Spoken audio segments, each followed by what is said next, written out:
It's connecting. Okay, there we go. So, we're going to start out just with a brief overview of the videos, just to make sure that you know everything in the videos is clear for you, and that you don't have any questions on it. So, with each reading, and every kid that works with us will work in both reading and mathematics. So, I just like to quickly go through with reading. Every student will do phonics if they're young enough. And if they're old enough and still need it, we will give you some phonics materials for them.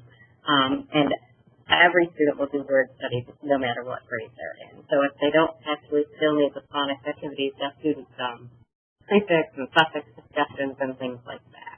Okay? And then in every single reading activity, there's a vocabulary component and a comprehension component. The biggest thing with the comprehension component, the book, typically, if you just are leafing through them, there's instructions for every lesson. There, it guides you through, and there's answers for every lesson.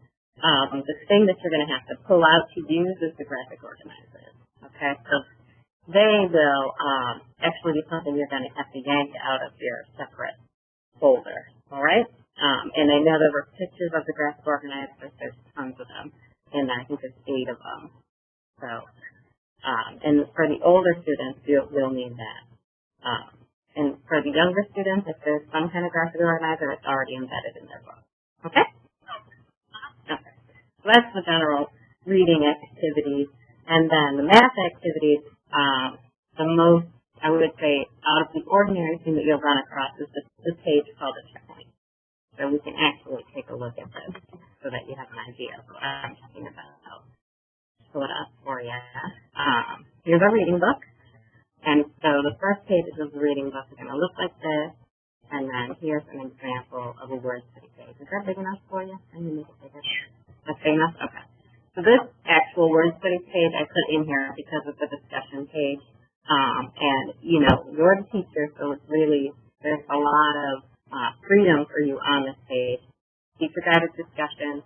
The way that I do this page, and I actually just did it with a couple of kids yesterday, is I will go through with them what a prefix is, and there's re, and this is what it means, and have that whole discussion, and then I'll stop before we get to suffixes, and I'll say, all of this blank space we're going to fill up with examples. And then that's your opportunity to talk about prefix and base words, and to see if they really understand what a prefix is. And typically, depending on your group, some of the kids are going to come up with words that don't work. And you'll just be like, well, it is a word with these letters in it, but it's not a prefix because it doesn't have a base word. And just have that conversation.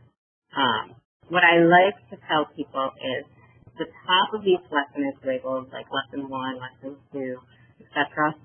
But each reading lesson is going to have 3 or 4 components to it. So there's no pressure in an hour-and-a-half session that's typically 45 minutes reading, 45 minutes math. There's no pressure to complete lesson 1 during the first day that you're working with them. Okay? They don't line up perfectly. And in fact, in your group, there'll be different grade level kids, and they'll be working on different topics. So we truly, truly encourage every student to work at their own pace. This discussion, if you have a couple kids that both need to work on it, that's a great opportunity to have them work together and bounce ideas off each other.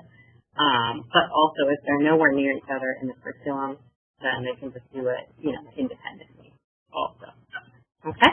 But yes, you'll see the lesson number up there, but that's not necessarily an indicator of, this is the third time I saw it and I should be on lesson 3. Nobody can be behind and no one can really be ahead if everybody does what they have the time to do and understand. So, each book has 20 lessons and then we have supplemental materials too. So, yesterday I had a 2-hour session at the school I was at, and I completed a tackle reading session with a kid because they just really weren't getting it. We had to retry a couple things, go back through it. Also, I get real crazy with my graphic organizers. I like to go really in depth. This kid happens to be pretty smart, so I was like, well, let's talk about this more. Let's do this. There's in the tutoring is really just to make sure they're learning. It's never to complete the book. And honestly, over the years, very few kids ever complete our book. Usually, if they do, it's because they weren't going back and making their corrections and stuff. But we always want them to be always making corrections and really learning and getting as in-depth as they can in each lesson so that when they, leave and they get their other format from school or for their EOG or whatever comes to them in the real world, they can still apply it. Okay? Sorry. So that is, a small sample of a word study lesson. Our vocabulary pages all look like this. So the way that we handle most vocabulary lessons, and you'll see this little teacher-guided activity and this discussion, this little italics is always for the teacher, okay? And these little timelines that you see, that is just an estimate. It doesn't mean give them 5 minutes, time them, and cut them off. It's just, this will take them about 5 minutes. So you have that discussion. The real idea is just make sure they understand all the words at the top. And the way that I do that, because it's my preference, is we talk about the word, what it means, and then, okay, can you tell me this word in a sentence then? And for me, that means they understand it if they can. You can help them out with the sentence, because obviously the idea is to get them to understand it. So we want them to know the meaning of the word. Yeah. And the way the vocabulary activities work is these are words that were identified for their grade level that are going to be in the story they're about to read. So these are the words where we think they're grade level appropriate words, but they're going to be difficult for them to figure out from the context, and we want to talk about them up front. Okay? And then anything labeled student activity is something they should be doing independently without your help. All right? And this is just, using the context activity where they have to just fill in the right vocabulary word from the top into the sentences below. And then always after they do an independent activity, you're just this little teacher-guided, make sure the students have, if there's 2 of them that are doing the same thing, they can compare their answers. If not, you can take the answer key to make sure they got it right, and always do corrections. So if, I typically say it's a 2-step rule so that they can try to correct it themselves independently. You can just say, I want you to look at number 3 again or whatever. And then if they still don't get it correct, then that's when you do guided corrections with them and help them find the correct answer. I'm a firm believer in, try to get them to do it independently first. And then if they can't, then they need more guidance. So, okay, what comes next in our book, or in a reading activity, is going to be the title of the story. Sometimes there'll be some pictures, and then this little GO prompt, and that means it's a graphic organizer. Okay, that's how we ask you to pull one out. And for the 3rd, 4th, and 5th grade, they're always going to do predictions. So you'll have that graphic organizer out a lot, and it's dry erase, so they can just erase it and use it again the next time. The thing that's important about this is the order. You're going to see the predictions, and then there's comprehension questions. This is just a little confusing, but I like to point it out to people. They haven't read the story yet. So they do the predictions. And the older students will recommend they read the comprehension questions before they read the story. Then they have to turn the page to read the story. So the story comes after the question. All right? And so I like to point that out to people because it's not intuitively obvious. Here's the story. And then after the story, they need to go back and confirm that if their predictions were right or wrong, and, they're mostly guessing, so half of them are right, half of them are wrong, and then answer their comprehension questions. And this whole reading the story, answering the comprehension questions, that's all independent. Okay? And then after that, at the bottom of each one will be another graphic organizer, and this is one that is more specific to the story. So this one we put, for this story, they should do a character comparison. And because we know that our teachers haven't read all the stories, we give you some feedback. This one tells you which 2 characters to use. So that, if you haven't read the story, you won't know. Right. So while they're working on this independently, and, afterwards you'll be checking their answers, but while they're working on that independently, that's going to be your opportunity to work with your kids that are working on math. So for table management purposes, I always recommend, start some on math, start some on reading. It eliminates several things that pop up, and a lot of what it eliminates is competition. So they're not racing. They're not always in the same grade level anyway. But it stops them from chatting, with their little side comments. Not that students would ever do that. They would never comment back and forth. But if they were going to, this actually prevents a lot of that. But it also gives you time to breathe and to actually give the students the attention they need. So you get them started in reading, and the math curriculum is designed to work the opposite way. The beginning of math, and there's lots more reading in here for us if we want to look through it. The reading curriculum does have some poetry and some other things in it, some drama, some articles, so that they get the experience that they need with all the different types of literature. Okay? When we switch over to math, the math curriculum begins independently because almost every single reading lesson is going to begin with them needing your attention for a small discussion. They're not long discussions, but you're going to have to talk to your reading kids. So for the math students, we give them these little checkpoints, and these are independent. Checkpoints are really miniature pre-tests. We didn't label them that because the kids would not want to do it. If you look at them, you can see that they're multiple choice. Most of our curriculum is not multiple choice, and that's partially because I'm a true believer that you don't learn from multiple choice. You can be obsessed with it, but you don't really learn from it. So the multiple choice format does a couple things for the kids. It'll give them the opportunity to get used to the multiple choice format that they're going to see at the EOG, and it's literally designed, the A's here, the B's here, just like the EOG. But also, it's their opportunity to get used to the wording for the EOG. And so this wording is, they're not EOG questions, but they're EOG style. So they have the most likelies and the least likelies and which best describes this character, those type of wordings that you see repeatedly on the EOGs. And that's just for exposure, because if they're not used to the language, they do struggle with it. But you'll all get every question. It's not a long, independent activity, but what it will do for you is you'll probably notice that the numbers are weird, the problem numbers. They actually match our math lesson numbers. So the child takes this little checkpoint, and you can judge by how they did, which lessons you need to assign, and which lessons you can probably skip. So you don't have to mark them right or wrong if you don't want, but I just write down in the box lessons to assign, and if they naturally displayed in others. I like to caution my instructors, if they do go in order of difficulty and they build, like this is a whole numbers lesson, so number 1 is can they round this, and then the next one, basically, if you can do the skill in number 1, then you should be able to get number 2. If you struggle on number 2, you probably should not be getting number 3 correct. I like to tell people that they're sort of in order of difficulty so that you know if your student gets 1 and 2 wrong, but they get 3 correct, they most likely got done 3. Because if they don't know how to do 1 and they don't know how to do 2, they really shouldn't know how to do 3. So I say this is a pre-assessment, but you also have to use your best judgment on what to assign based on it.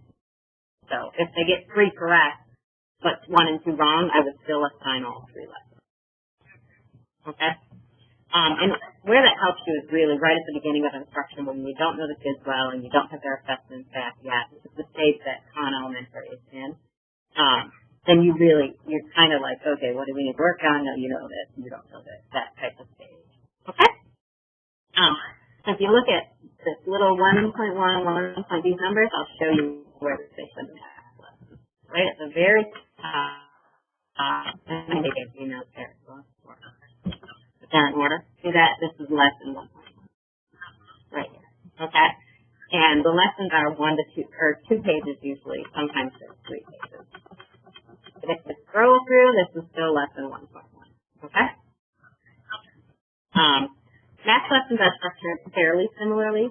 They have a little guidance at the beginning, which is good for instructors and for students.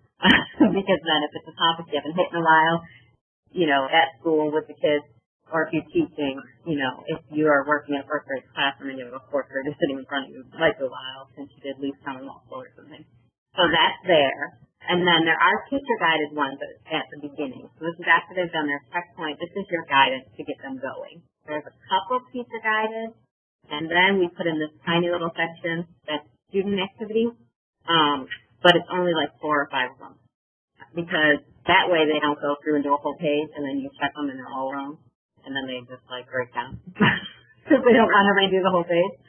So 4 or 5 to make sure they really have it. And then you do their independent work, which is the next page, and it's a lot more problem. So, okay? And you'll find if there are word problems in the section, they will be usually placed right at the end. Okay? Towards the end. Yep. And there are a couple problem-solving lessons, and those will actually be all word problems. Kids' favorite. No. Not exactly their favorite, but kids are pretty good about it.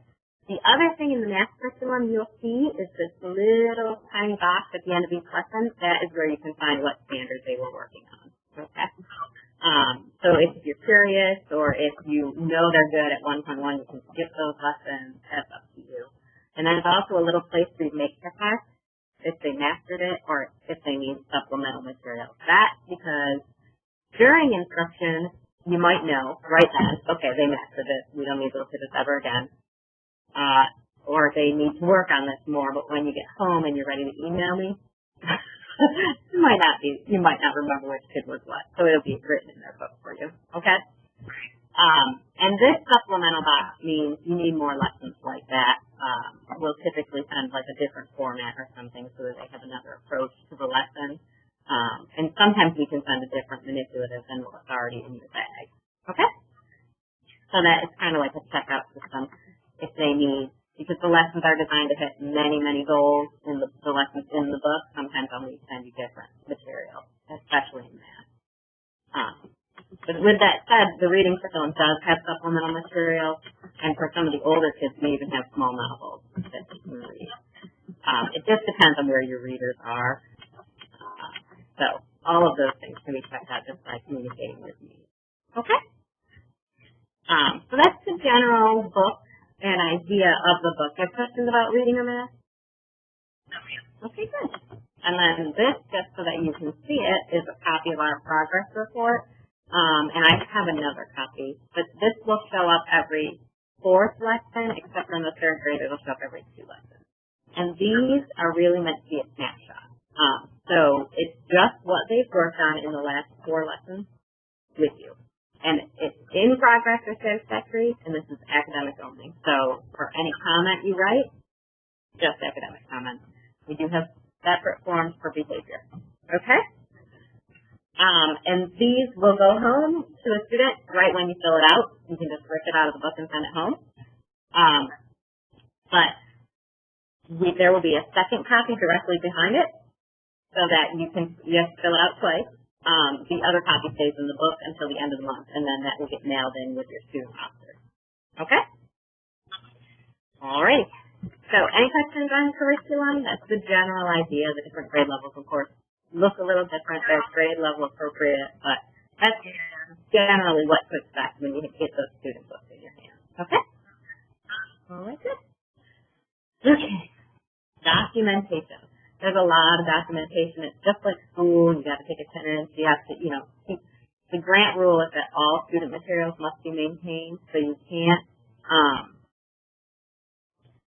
even if they did a great job and you want to put a sticker on it and send it home, you can't do it. Got to stay in the folder. But I did provide in your little teacher folder, there's a little reward sticker, a little reward certificate that you can fill in and send home if someone does a really good job.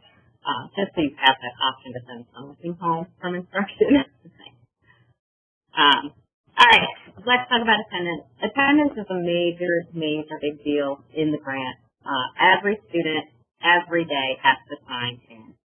And the Wake County rosters and a couple of the other counties will look a little different, but every roster has the same thing. It'll have the date, so this one's a calendar format, and the child has to sign in. So right here, if it's November 8th, that's the child's signature.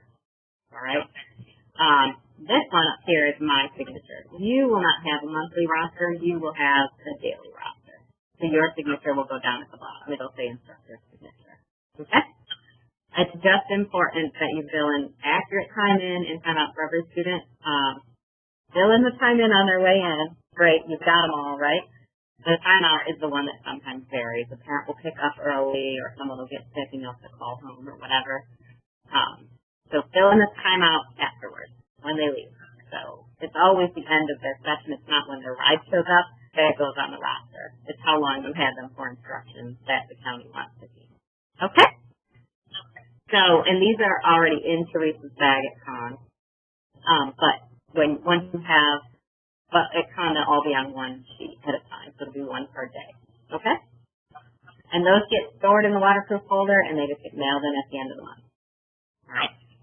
And I keep saying they get mailed in at the end of the month. We do provide in your folder, there's envelopes and stamps and address labels. So you just stick it all in the envelope and send it off. Okay? Yep. It's in that waterproof folder. There's a lot of stuff in your waterproof folder. A lot. All right. Daily, weekly, and monthly routines. This is because we do initial training, but then you're kind of just out there. And so we need to, give you some guidelines. This is like a cheat sheet, and these are fluorescent.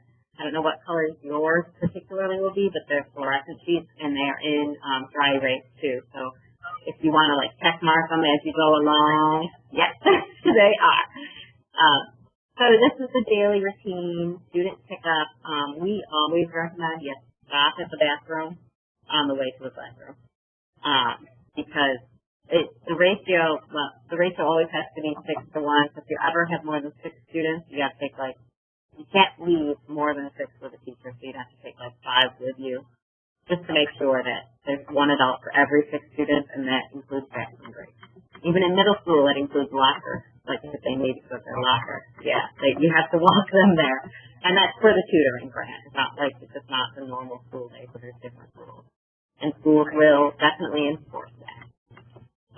The roster time, so that's always at the beginning of the session. We always have them sign in so that if their mom picks them up early, we don't have a missing signature.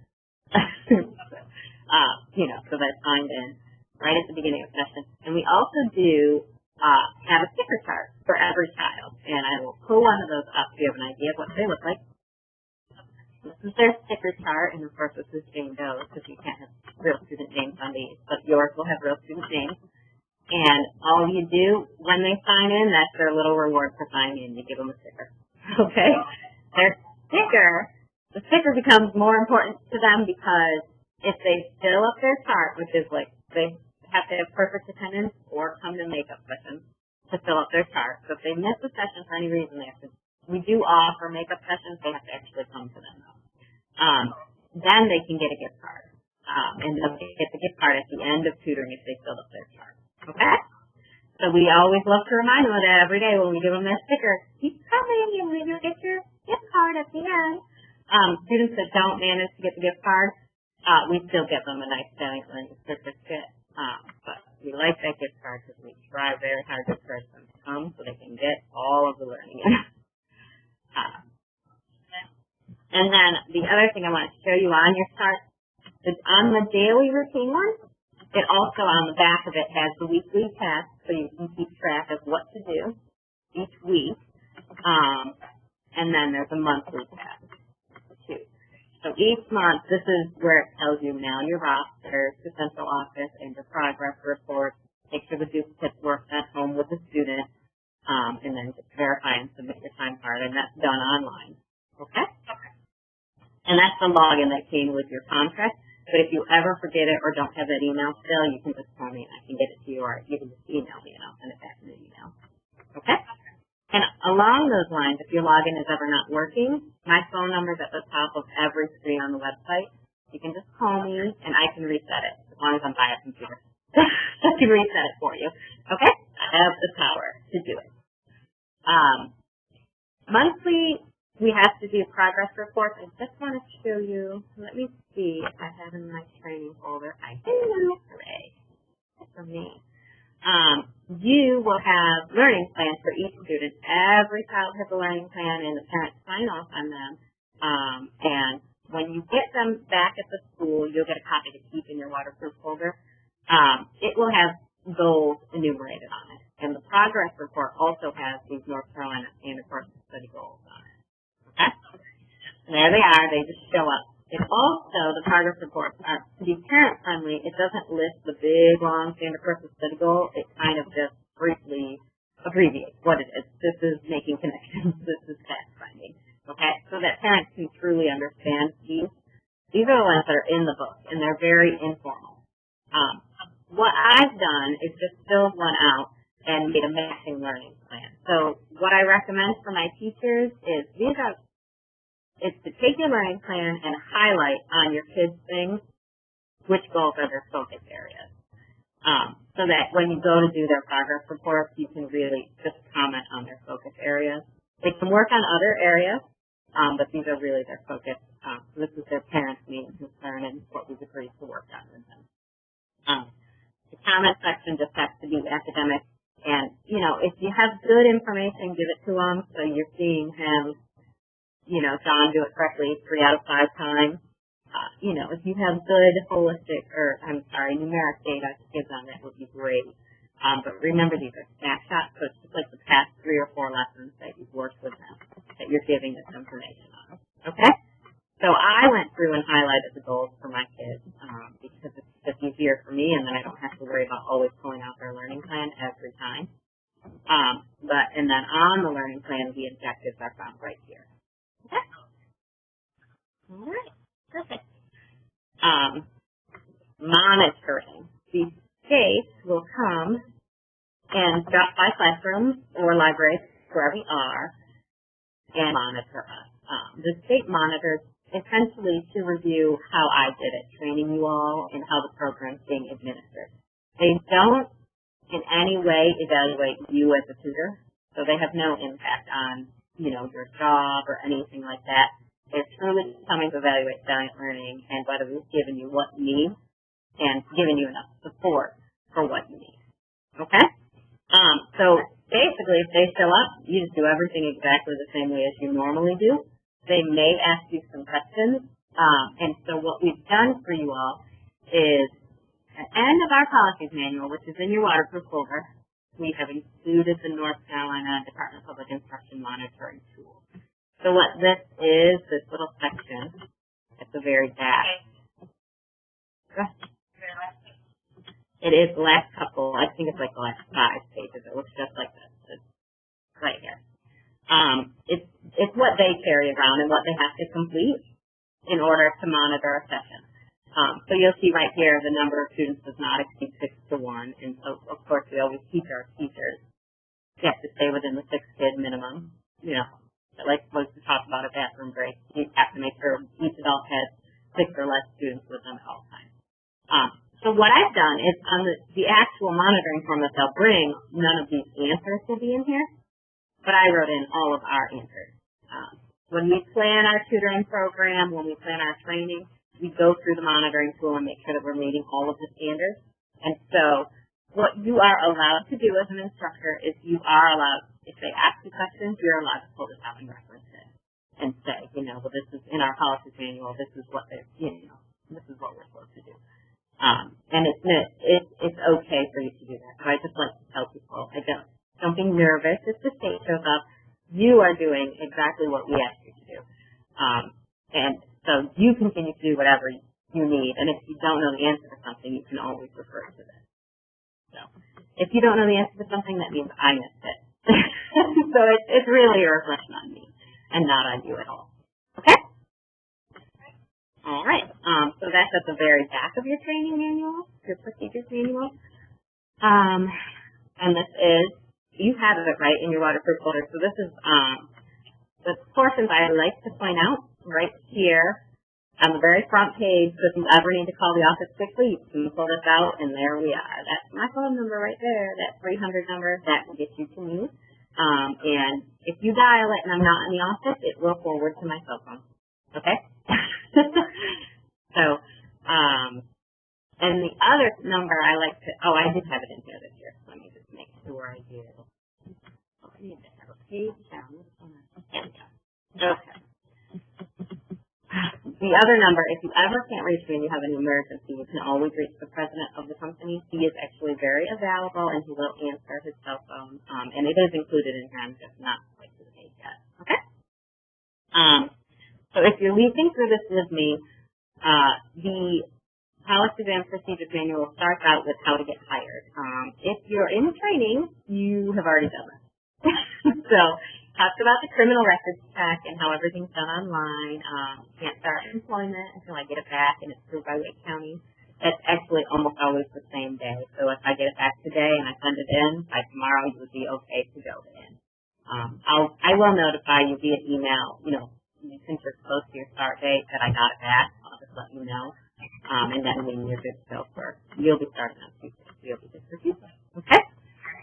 The only part of that we have to make clear is that a criminal conviction is grounds for immediate termination. So that means if you make it through the session without getting arrested, you'll be doing just fine. If you have to get arrested, though, the county won't let you work until the whole hearing is over. So it will just mean that you won't be able to complete the year. Okay. All right. We did go over. I just have this highlighted to go over like the basic points. For attendance records, we went over this. The student has to sign. That's the other problem. The student has to sign it themselves. If they're not there, we just write the word absent where it asks for the student's signature.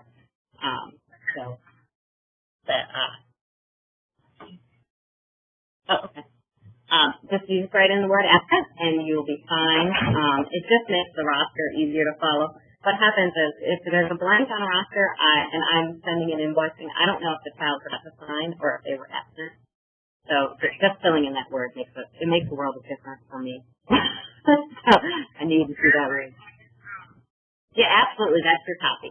So you may write all over this. Okay? Let's see.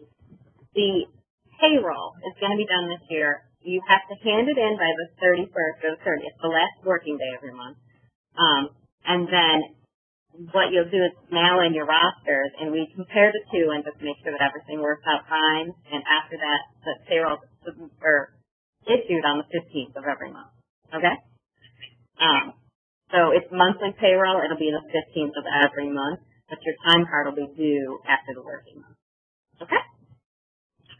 All right, so if you don't get your rosters in, which you should have plenty of time, it'll be 15 days, then we can't bill for the time, so it will delay your payroll. Okay? All right. Okay, good. Oh, look, and there's all my contact information again. And this is the mailing address if you ever run out of labels. But if you run out of labels, just send me an email, and I will send you some more. Okay? What's wrong with myself?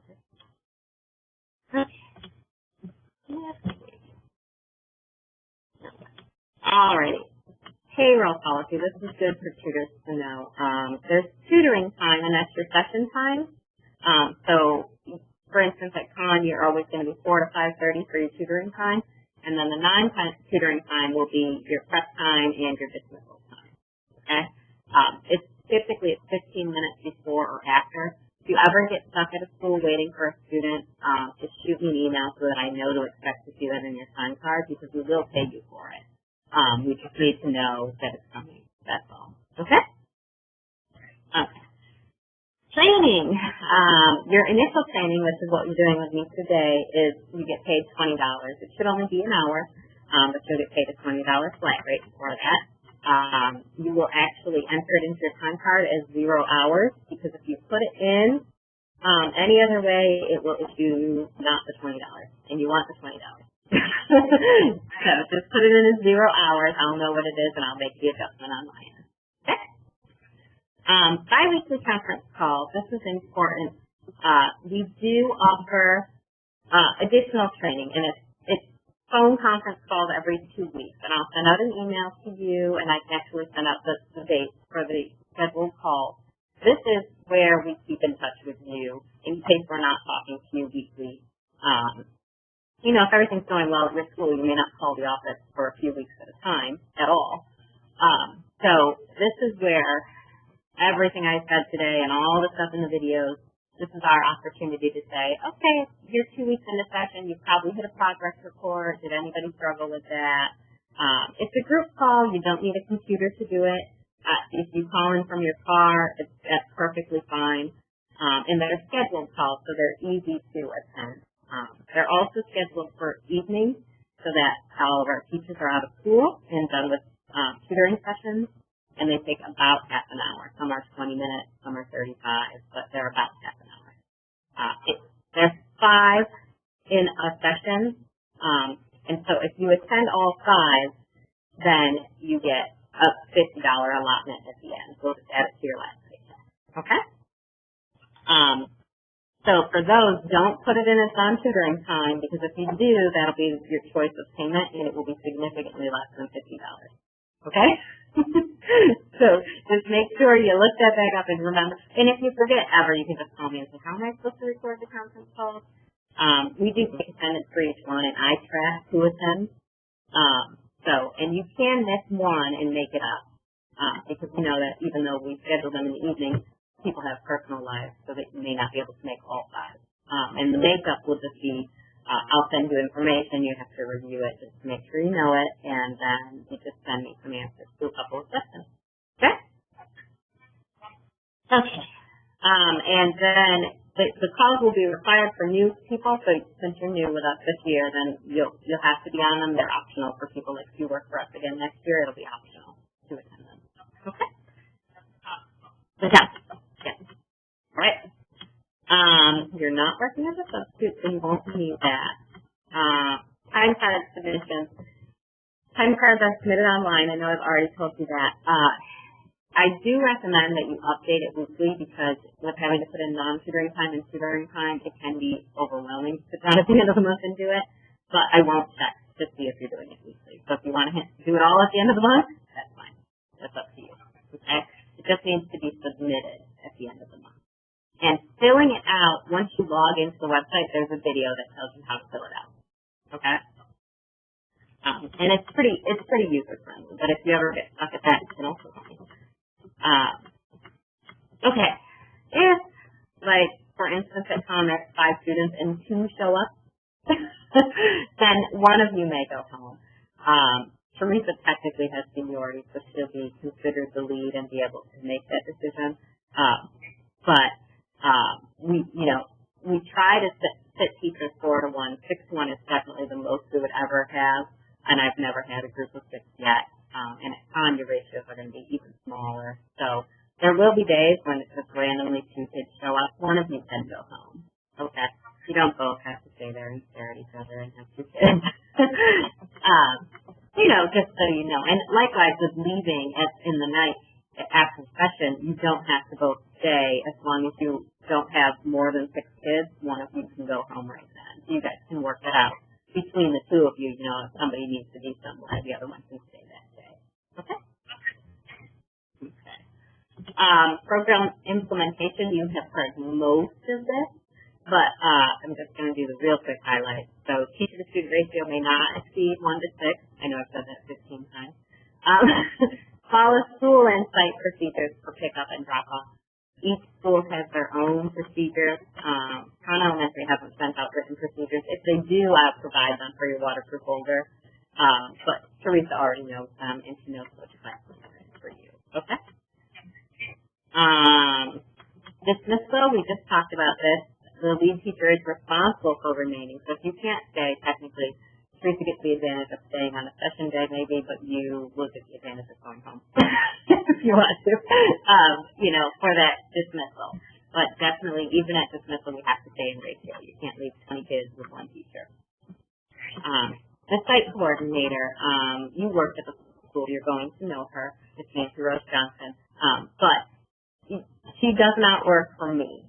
So technically, as soon as that school bell rings, you become a separate employee. So you're a Salient Learning employee at that point in time.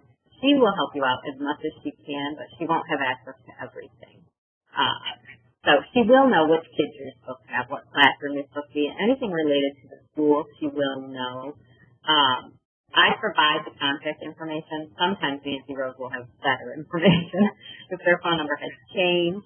and you'll see the parents, so you'll have an idea if it's changed or not, but that's what the site coordinator is for. If you have any issues with anything else, like if you need materials or anything like that, then you can always come to me for those, those.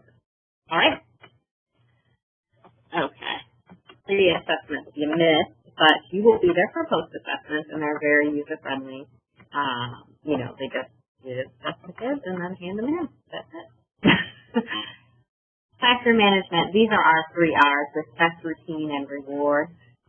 We always encourage, we do have lots of stickers anyway, so that we can give out, and we always encourage, especially at the elementary level, to test them being good attitude. With that said, obviously there will be some behavior problems at some point.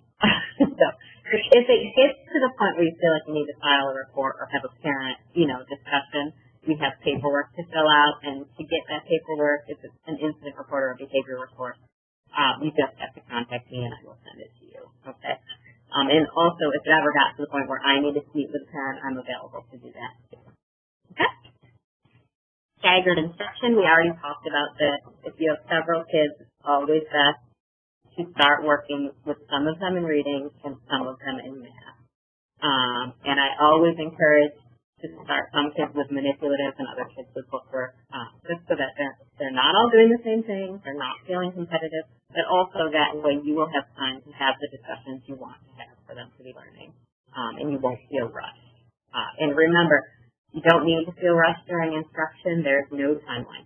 It's every kid learning at whatever pace they learn at. And you feel free to explain it to a parent if they ask, or have them call me and I will explain that. The students should not always be lined up doing exactly the same thing, because these kids learn at a different pace, and it's not a classroom, it's tutoring now. So that's how we handle it. Okay?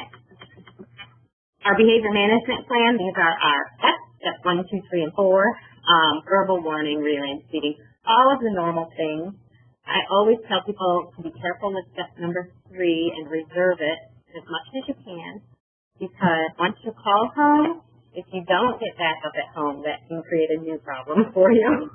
So just be careful with that. Work on their real estate, move them around, whatever, as much as you can. And we'll support you as much as we can. But if it comes to the point where we need to really have a parent discussion, we need to do that, and we'll do that. And if it was severe, we can send someone out to help you out.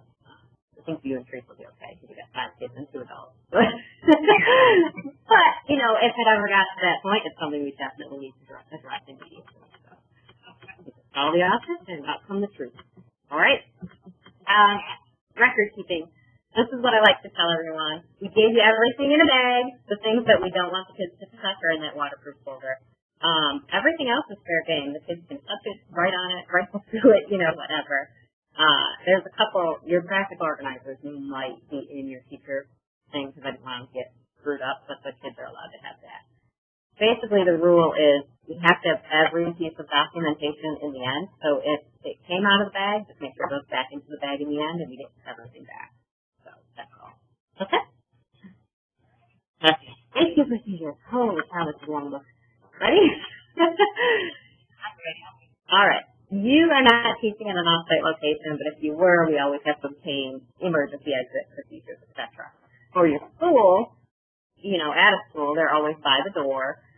If there's hurricane procedures or tornado procedures, and they're supposed to have that available through the site coordinator for all of the staff. Okay? You work at school, so you probably already know their code red, code blue, rules, etc. Okay? The only big rule, this one is, I think it's obvious. You can't leave the kids unattended at any point in time, any child, even one. And the reason I like to bring this up is because it does include visiting a locker, or can I run back to my classroom to get my book bag? I left it in there, which is one we hear almost every day. We're not allowed to let them, in this plant, we're not allowed to let them go by themselves. And that's difficult for teachers that are at the school already, because you're used to being able to let them. But just keep that in mind for the tutoring session. And in your case, you'll be in ratio, you can walk one of them down, especially if it's so distracting they can't possibly learn because they forgot their homework. So, I'm glad I said that. Homework is strictly forbidden from any grant time. You will have people ask about this. You'll have parents ask about this. You can tell them that rule, it's the grant rule, but if they aren't listening to you, just there's contact us cards in your waterproof folder. It has my phone number on it. Hand them the card. They can take it home. The little green card. There you go. This is the lady to talk to. I will explain it to them. Along those lines, there's also a contact on the contact us card. There's a Spanish line too. So if they don't speak English and you're just having trouble communicating with them about anything, they can call that line and speak Spanish to Dion, and Dion will help them out. Okay? And that's actually a frequent issue in tutoring, that the parents can't communicate. Communication guidelines. For the phone, a grant rule is that you always have to have a phone on you at all times. I put cell phone because I assume that, you're going to need a cell phone in order to make the communication. There's all kinds of reasons for this.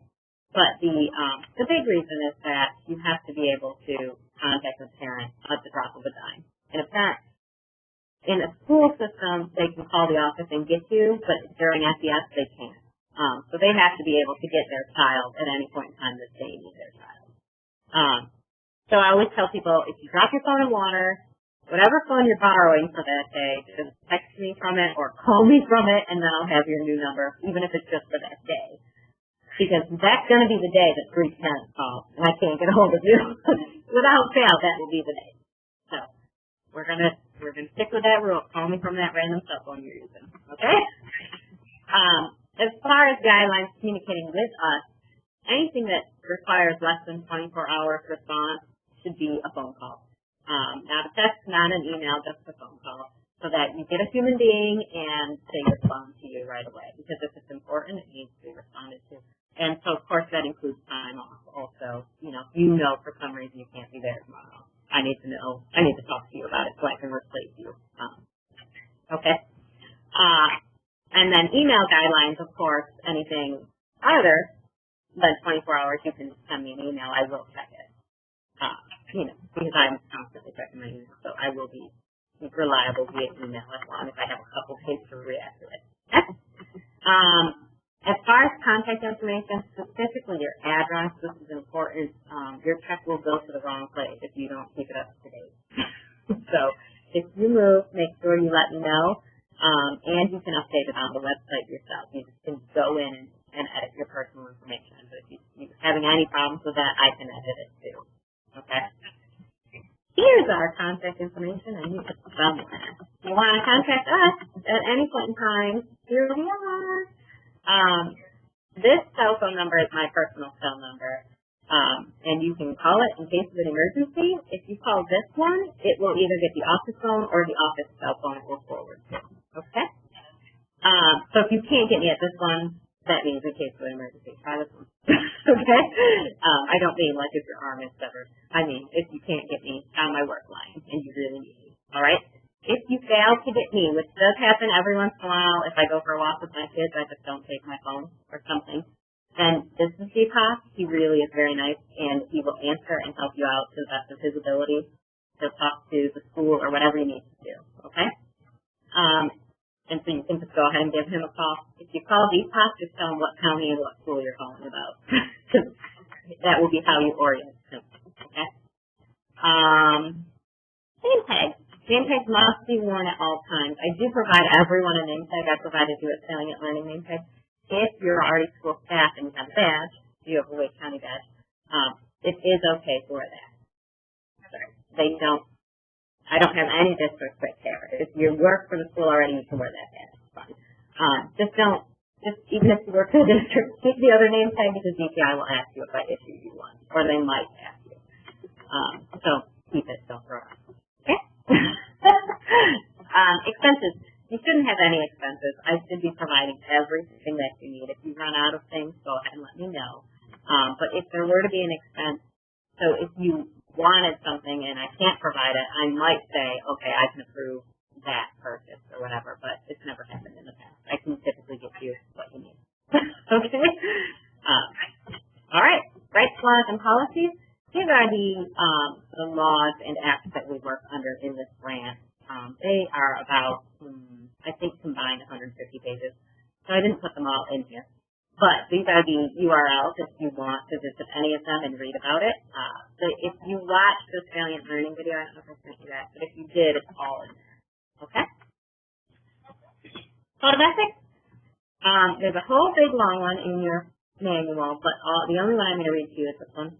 Conduct business honestly, openly, fairly, and with integrity. And if you can do that, you have, met every requirement that's in the code of ethics. So, all right, but you can read through that. And there's the Pupil Discrimination Act. I like to bring it up. This one is included in full because our grant has a variety of races, ages. It has some parents that are illiterate. We have everything you could imagine, every language, every race, everything. So just like to tell people in advance, be prepared. That's what you're going to experience. So. There is a process for parents to change providers, and this is it.